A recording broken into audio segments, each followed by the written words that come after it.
दोस्तों, अपनी haunting update वाली वीडियो में हमने कहा था कि स्क्रीम 6 रिलीज होने से पहले हम स्क्रीम 1 to 5 की पूरी स्टोरी एक्सप्लेनेशन एक ही वीडियो में आपके लिए लेकर आएंगे और आज वो दिन है जब ये वीडियो आ रही है। जी हाँ, आज की वीडियो में हम स्क्रीम 1 से लेकर स्क्रीम 5 पांचों फिल्म की कहानी एक ही वीडियो में जान लेंगे। और यहाँ मैं आपको बता दूं कि क्योंकि ये स्लैशर जॉनर की फिल्म है तो हम बहुत ही शॉर्ट में कहानी को जानेंगे। कहानी में उतनी कुछ ट्विस्ट वगैरह है ही नहीं कि मैं आपको बहुत डिटेल में बताऊं, इसलिए हम शॉर्ट में कहानी को जानेंगे। वीडियो भी छोटी रहेगी लेकिन हाँ, आपको सारे इंपॉर्टेंट प्लॉट पॉइंट समझ में आ जाएंगे। अब क्योंकि इस एक वीडियो को बनाने में मुझे 5 फिल्म देखनी पड़ी है तो प्लीज इसके लिए अगर आपको वीडियो पसंद आती है तो चैनल को सब्सक्राइब जरूर कीजिएगा, वीडियो को लाइक कीजिएगा। So now with that said, let's roll the intro.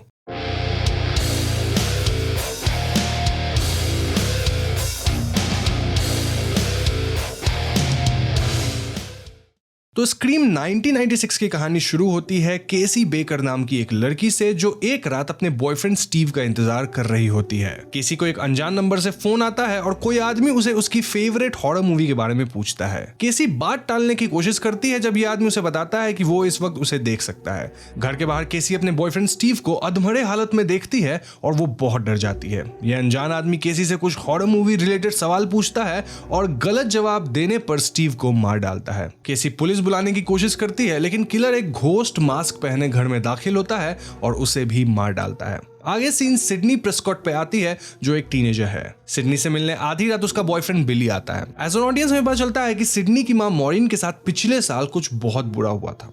किसी ने उनके साथ जबरदस्ती करी एंड देन उन्हें मार डाला था और इस सदमे से सिडनी आज तक उभर नहीं पाई है। इसी वजह से उसके और बिली के बीच का रिश्ता कुछ ठीक नहीं है। आज उसके पिता किसी काम से आउट ऑफ स्टेशन जा रहे हैं और सिडनी को कुछ दिन अकेले घर में रहना है। खैर, अगले दिन पूरे शहर में केसी और स्टीव के कत्ल की बात फैल चुकी है। किलर ने केसी को मारने के बाद उसके इंटरनल ऑर्गन्स को भी निकाल दिए थे जिससे वुड्सब्रो टाउन डरा हुआ है। वहीं कॉलेज में सिडनी और बिली के दोस्त स्टू, रैंडी और टैटम मर्डर्स के बारे में डिस्कस करते हैं और सभी को एक दूसरे पे शक है। तो अगली रात सिडनी घर पे अकेली नहीं रहना चाहती थी, इसलिए वो टैटम को बुलाती है। जिसका इंतजार करते हुए सिडनी को किलर का फोन आता है जो उसे उसकी माँ की मौत पे टॉन्ट करता है। सिडनी बाहर चेक करती है और किलर अंदर दाखिल हो जाता है। सिडनी किलर को फेस करते हुए ऊपर भागती है जहाँ उसके बेडरूम की खिड़की से उससे मिलने बिली आता है और सिडनी उससे सारी बात बताती है। लेकिन बिली के हाथ में फोन देख के वो डर जाती है और उसे लगता है कि वही किलर है। सिडनी बिली को पकड़वा देती है और पुलिस में टेटम का भाई डीवी भी है जो सिडनी और टेटम को सेफली घर पहुंचाता है। लेकिन टेटम के घर पे सिडनी को किलर का फोन फिर से आता है और वो रिवील करता है कि सिडनी ने अपने माँ की किलर की तरह इस बार भी गलत आदमी को पकड़वा दिया है। हमें पता चलता है कि अपने माँ के मौत के सिलसिले में सिडनी ने कॉटन वेरी नाम के आदमी को अरेस्ट करवाया था। लेकिन कॉटन का कहना था कि उसका मॉरिन के साथ अफेयर चल रहा था लेकिन उसने उसे मारा नहीं था। वहीं फोन रिकॉर्ड चेक करने में पता चलता है कि किलर का कॉल सिडनी के फादर के नंबर से आया था और बिली बेगुनाह है। सिडनी के फादर का कोई पता नहीं चलता है और पुलिस उन्हें ढूंढने में लग जाती है। अब इस कहानी में दूसरी तरफ है रिपोर्टर गेल। गेल ने सिडनी की मां के साथ जो भी हुआ था उस पे एक किताब लिखी थी और सिडनी को पूरे मीडिया में झूठा करार दिया था। गेल का भी मानना है कि मॉरिन को कॉटन ने नहीं बल्कि किसी और ने मारा है। और अब पिछली रात के कॉल के बाद सिडनी को भी ऐसा ही लगने लगा है। स्कूल में सिडनी बिली से माफी मांगती है लेकिन उनका झगड़ा हो जाता है क्योंकि बिली के अनुसार सिडनी को अपनी मॉम के डेथ से अब तक मूव ऑन कर जाना चाहिए था। वहीं किलर अपना मर्डर स्प्री जारी रखता है और स्कूल के प्रिंसिपल को भी मार देता है। रैंडी को लगता है कि ये किलिंग्स कोई ऐसा किलर कर रहा है जो हॉरर मूवी के प्लॉट को सीरियसली फॉलो करता है और उसे बिली पर शक है। उस रात सभी दोस्त एक पार्टी ऑर्गेनाइज करते हैं जहां डुई और गेल भी पहुंच जाते हैं। किलर पार्टी में टैटम को आइसोलेट करके मार डालता है और पार्टी के दौरान बिली और सिडनी मेकआउट करते हैं और सिडनी डिसाइड करती है कि वो अपनी मॉम के डेथ से मूव ऑन करेगी। लेकिन तभी किलर आके पीछे से बिली पे हमला कर देता है। सिडनी जान बचाकर भागती है और किलर उसका पीछा करते हुए उसके दोस्तों को एक एक करके मार डालता है। गेल और डुई पर भी हमला होता है और सिडनी किसी तरह जान बचाकर घर के अंदर भागती है। रैंडी और स्टू दोनों उसके सामने एक दूसरे को किलिंग्स के लिए ब्लेम करते हैं और तभी पीछे से बिली निकल आता है और रिवील करता है कि असली किलर वो है। जी हाँ दोस्तों, बिली के साथ स्टू भी मिला हुआ था और सिडनी उससे पूछती है कि उसने ये सब क्यों किया। इस पे बिली कहता है कि सिडनी की मां मॉरिन का उसके उसके पिता के साथ अफेयर चल रहा था, जिस वजह से उसकी माँ उसे छोड़कर चली गई। इसलिए उसने पहले मॉरीन को मारा और फिर सिडनी को फंसाया। बेसिकली बिली का कहना था कि वो उसी की वजह से एक साइको किलर बन गया है। बिली और स्टू ने सिडनी के फादर को भी किडनैप कर लिया था, जिनके फोन से वो विक्टिम्स से आवाज बदल के बात कर रहे थे। बिली यहाँ सिडनी को भी मार डालने वाला होता है, लेकिन गेल वहां आ जाती है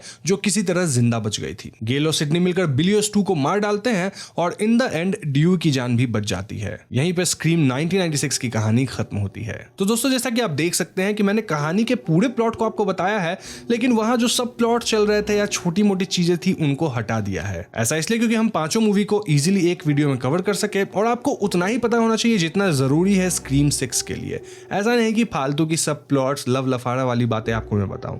तो हाँ, ऐसे ही बाकी 4 मूवीज एक्सप्लेनेशन में इस वीडियो में आगे होगी। तो इस फ्रेंचाइजी की अगली फिल्म है स्क्रीम 2, जो कि 1997 में रिलीज हुई थी। तो यहाँ वुड्सब्रो मर्डर्स को 1 साल बीत चुका है और रिपोर्टर गेल ने उस घटना पे एक और किताब लिखी है। इसी बुक पर स्टैब नाम की एक मूवी बनाई गई है, जिसके स्क्रीनिंग के दौरान घोस्ट फेस पहना एक किलर 2 लोगों को मार डालता है। इन दोनों का नाम मॉरीन और स्टीव था और ये विंडसर कॉलेज के स्टूडेंट्स थे। किलर ओरिजिनली वुड्सबरी किलिंग्स को इमिटेट करने की कोशिश कर रहा था एंड सिडनी और रैंडी भी इसी कॉलेज में पढ़ते हैं। नाउ जैसा कि हम पिछले मूवी में देख चुके हैं, रैंडी एक हॉरर मूवी बफ था और अब कॉलेज में ये सब दोबारा से इन मर्डर्स को डिस्कस कर रहे होते हैं। रैंडी को लगता है कि कोई ओरिजिनल मर्डर्स का सीक्वल बनाने की कोशिश कर रहा है और इस बात पे उसकी मिकी नाम के बंदे से बहस हो जाती है। किलर ड्यूई भी इन्वेस्टिगेशन के लिए आ जाते हैं और सब कॉन्टेम्पलेट करते हैं कि किलर का अगला मूव क्या हो सकता है। दूसरी तरफ कॉटन वियरी को रिलीज कर दिया गया है क्योंकि मॉरीन का मर्डर बिली ने किया था और वो अपना नाम क्लियर करने के लिए और फेम पाने के लिए सिडनी के साथ एक इंटरव्यू करना चाहता है,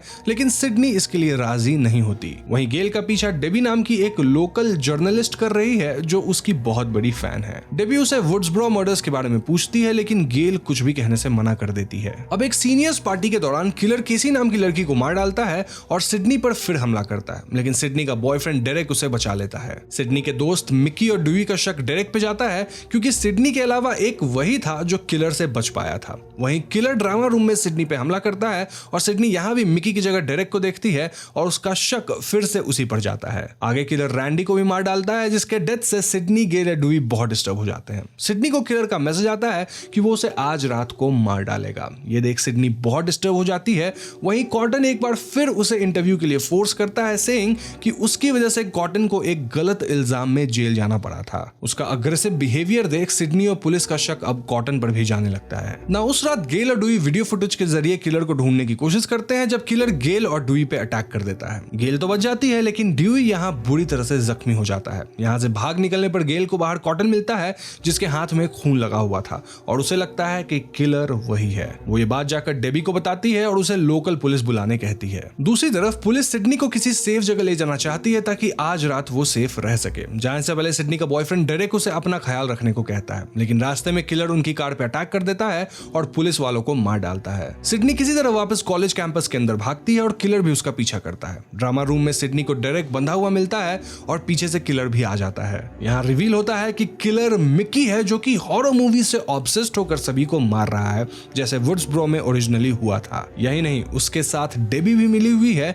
जो कोई लोकल जर्नलिस्ट नहीं बल्कि बिली की माँ है। जी हाँ दोस्तों, डेबी ने ही मिकी को मर्डर्स करने के लिए उकसाया ताकि अंत में सारा इल्जाम सिडनी पे लगाकर वो अपने बेटे की मौत का बदला उससे ले सके। लेकिन सिडनी डेबी को उसकी असलियत दिखाती है, सेइंग कि बिली को एक साइकोपैथिक किलर डेबी नहीं बनाया था क्योंकि वो उसे अकेला छोड़कर कहीं चली गई थी। ये असलियत सुन डेबी और पागल हो जाती है और मिकी को भी मार डालती है। गेल यहाँ आकर सिडनी को बचाने की कोशिश करता है, लेकिन डेबी उस पर गोली चला देती है। सिडनी और डेबी के बीच फाइनल फेस डाउन होता है और डेबी ऑलमोस्ट सिडनी को मार डालती, लेकिन तभी यहाँ कॉटन आ जाता है और डेबी पर गोली चलाकर उसे बचा लेता है। इस पॉइंट पे गेल को होश आता है, लेकिन अब तक मिकी भी वापस होश में आ गया था, लेकिन गेल और सिडनी उसे गोलियों से छलनी करके फाइनली मार डालते हैं। एंड सीन में ड्यूई को भी हॉस्पिटल ले जाया जाता है और हम ड्यूई और गेल के बीच एक रोमांटिक रिलेशनशिप बनते देखते हैं। यहीं पे स्क्रीम 2 की कहानी खत्म। अब अगली फिल्म है स्क्रीम 3, जो कि 2000 में रिलीज हुई। जी हाँ, ऑलमोस्ट 13 साल बाद। तो इस फिल्म की कहानी कॉटन वियरी के साथ शुरू होती है, जहां किलर कॉटन को अपने पुराने अंदाज में फोन करता है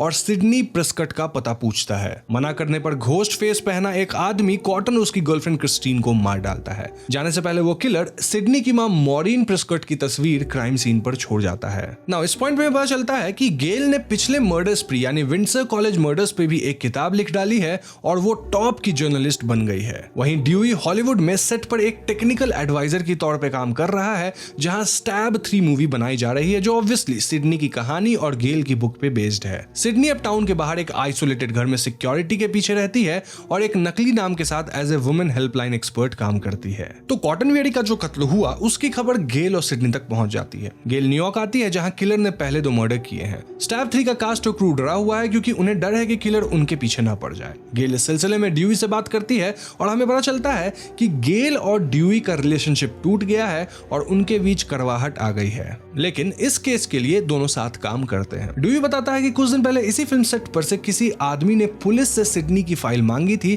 ताकि उसके बारे में सब पता कर सके। इस वजह से उसे लगता है कि किलर स्टैब 3 के फिल्म से जुड़ा कोई इंसान है। वहीं गेल शेयर करती है कि क्राइम सीन पर मिली सिडनी की मां की फोटो इंटरनेट पे कहीं अवेलेबल नहीं है। इनफैक्ट ये फोटो मॉरीन प्रेस्कट के उस समय की है जब वो 2 साल के लिए वुड्सबरी से कहीं और चली आई थी। जिस वक्त वो कहां थी किसी को मालूम नहीं है। ड्यूई नोटिस करता है कि ये तस्वीर हॉलीवुड के उसी सेट की है जहां इस वक्त स्टैब 3 की शूटिंग हो रही है। इस सिलसिले में वो लोग स्टूडियो के आर्काइव फोटोज चेक करते हैं, जहां उन्हें पता चलता है कि मॉरीन 2 साल के लिए हॉलीवुड में एक एक्ट्रेस के तौर पे काम कर रही थी, जहां उसने अपना नाम रीना रेनल्ड्स रखा था। वो हॉरर मूवीज में काम करती थी और 2 साल बाद कुछ ऐसा हुआ कि वो सब छोड़कर वापस वुड्सब्रो चली गई। खैर, दूसरी तरफ किलर स्टैब 3 में काम कर रही एक एक्ट्रेस को फिल्म डायरेक्टर रोमन के आवाज में कॉल करके मिलने आने कहता है एंड देन ऑब्वियसली उसे मार डालता है। अब इस कत्ल के सिलसिले में रोमन को पुलिस पूछताछ के लिए ले जाती है और बाकी के कास्ट भी डरने लगते हैं क्योंकि अब किलर उन्हें स्टैब 3 के कहानी के ऑर्डर में मार रहा है। उधर सिडनी को अपनी मां के सपने आने लगते हैं जो उसे अपने पास बुलाती हैं। किलर भी सिडनी को धमकाता है सेइंग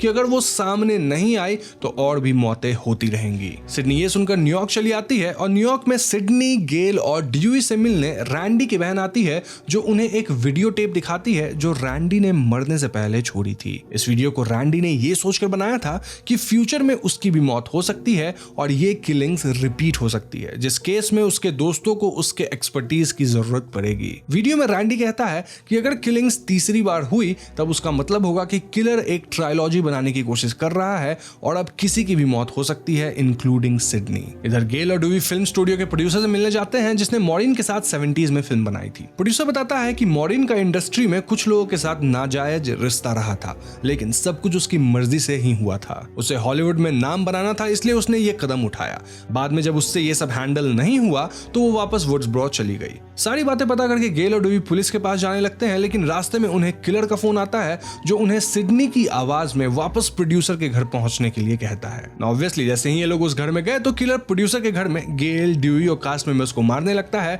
और इन द एंड गेल और ड्यूई को ट्रैप कर लेता है। वो फोन करके सिडनी को वहां बुलाता है और गेल और ड्यूई को मारने की धमकी भी देता है। सिडनी वहां आती है और गेल और ड्यूई को फ्री करती है। किलर और उसके बीच एक बार फिर चूहे बिल्ली का खेल शुरू होता है और इस बार किलर रोमन निकलता है जो कि स्टैब 3 का डायरेक्टर भी था। जी हाँ दोस्तों, रोमन बताता है कि मॉरीन एक्चुअली में सिडनी की ही नहीं बल्कि उसकी भी मां थी। वो मॉरीन का ही बेटा है जिसे छोड़ दिया गया था। प्रोड्यूसर ने उसके साथ जो हरकत की थी उसके बाद मॉरीन हॉलीवुड और रोमन को छोड़कर चली गई, लेकिन बड़े होने के बाद रोमन उससे मिलने गया ताकि अपनी मां का प्यार पा सके, लेकिन मॉरीन ने उसे एक्सेप्ट करने से इनकार कर दिया। इसीलिए उसने मॉरीन और बिली के फादर के अफेयर की एक फिल्म बनाई और वो फिल्म बिली को भेज दी। उसी से बिली इतना पागल हो गया कि उसने मॉरीन को मार डाला और साइको किलर बन गया। अब रोमन वॉइस बदलकर इन लोगों को मार रहा था और सिडनी को भी यहां बुलाया ताकि वो प्रोड्यूसर और बाकी सब को मारने का इल्जाम उस पर लगा दे और उसका बदला पूरा हो सके। ना फिल्म के एंड में यहाँ सिडनी और रोमन के बीच हाथापाई होती है और सिडनी ऑब्वियसली एक बार फिर से किलर को मारने में कामयाब हो जाती है। फिल्म के एंड में गेल और ड्यूई भी साथ आ जाते हैं और शादी करने का फैसला करते हैं।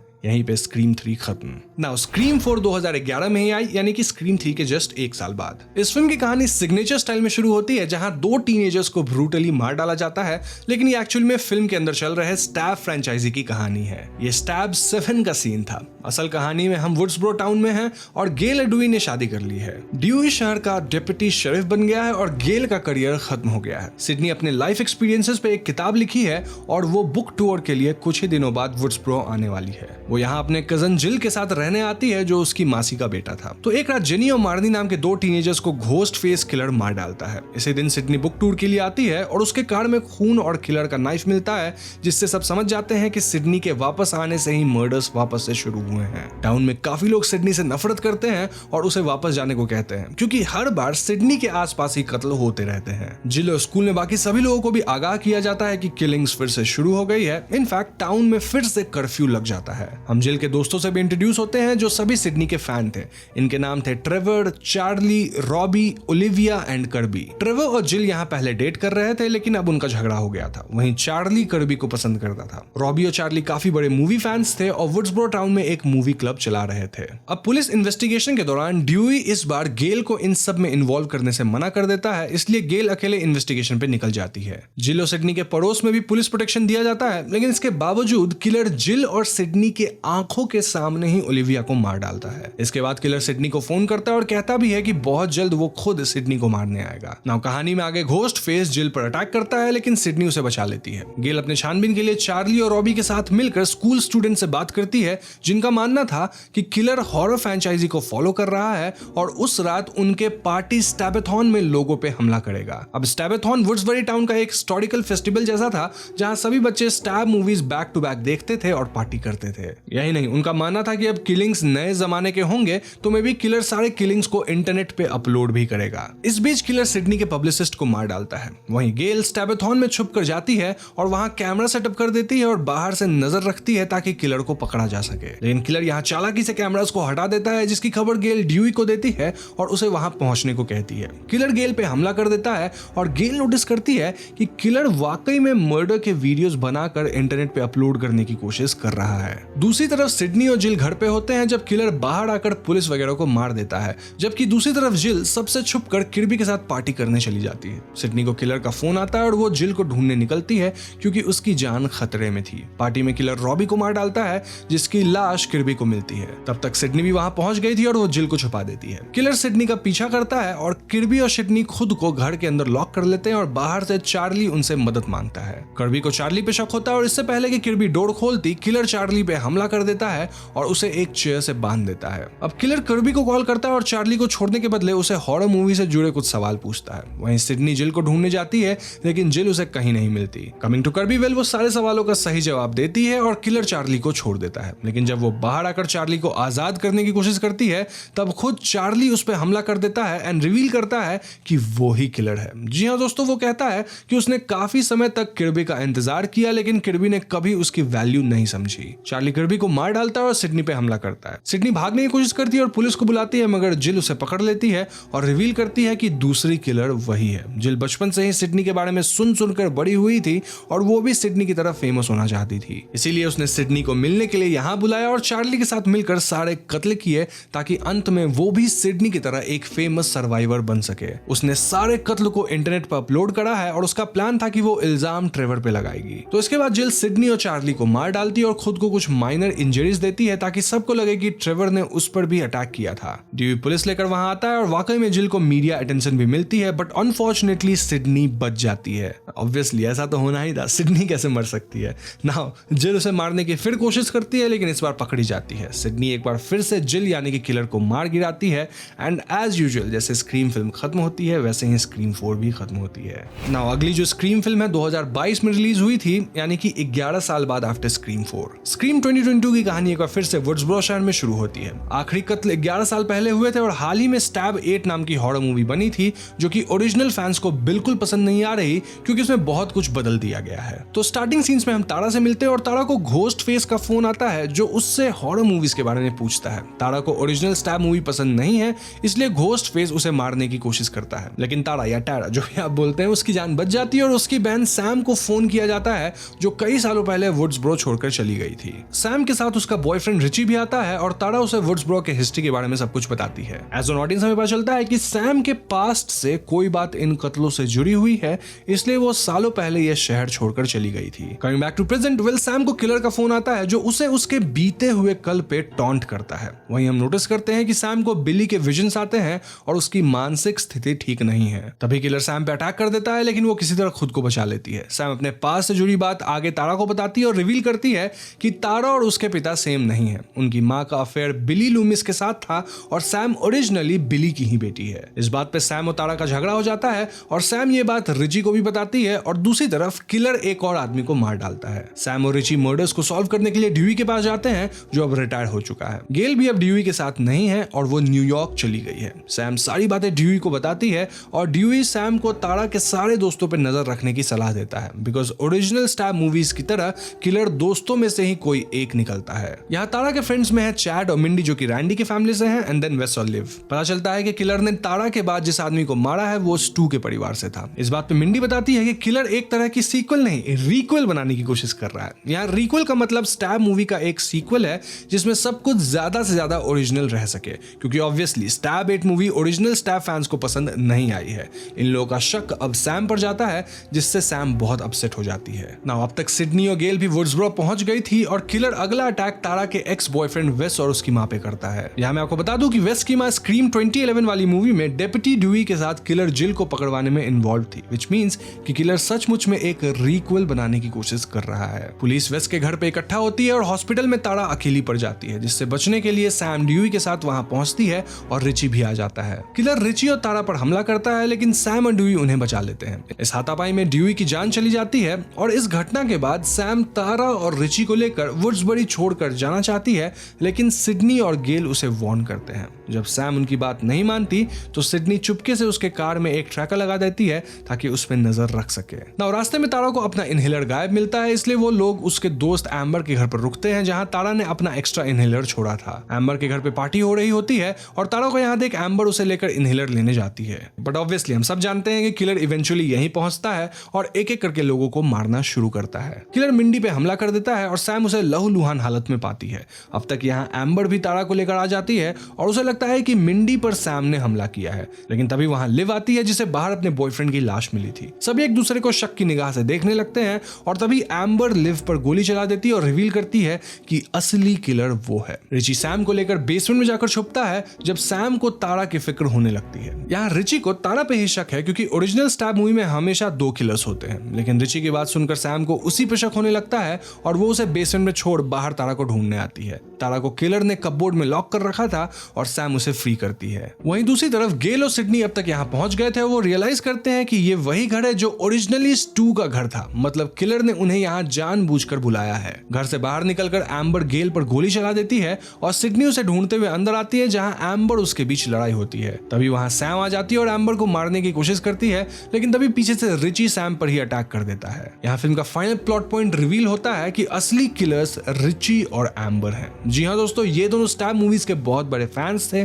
और उसी के फैन सबरेडिट पे मिले थे। ये स्टैब को एक नया रीक्वल देना चाहते थे जिसमें ज्यादा से ज्यादा कैरेक्टर्स और प्लेसेस ओरिजिनल हो, इसीलिए उन्होंने ये मर्डर्स प्लान किया। इनका इरादा तो खुद को पुलिस को हवाले करने का था ताकि फिल्म को प्रॉपर एंडिंग मिल सके। इसलिए रिची ने सैम के साथ प्यार का नाटक किया और उसे वापस वुड्सब्रो आने पे मजबूर किया बट एज यूजुअल उनका प्लान काम नहीं करता क्योंकि जब उनको किलिंग करना था तब वो सिडनी और गेल को मारने के बजाय अपना प्लान बता रहे थे। तब तक यहाँ तारा आ जाती है और एम्बर पे अटैक कर देती है। गेल और सिडनी मिलकर एम्बर को मार डालते हैं और सैम की लड़ाई रिची से होती है। सैम अपने पिता के विजन्स को फाइनली एक्सेप्ट कर लेती है और सीरियल किलर की तरह रिची को मार गिराती है। इसी के साथ स्क्रीम 2022 की कहानी समाप्त हो जाती है। अब इसके बाद आएगी स्क्रीम 6 कुछ ही दिनों में, तो हाँ उसकी एक्सप्लेनेशन तो अच्छे से मैं अपने चैनल पे लेकर आ ही जाऊंगा।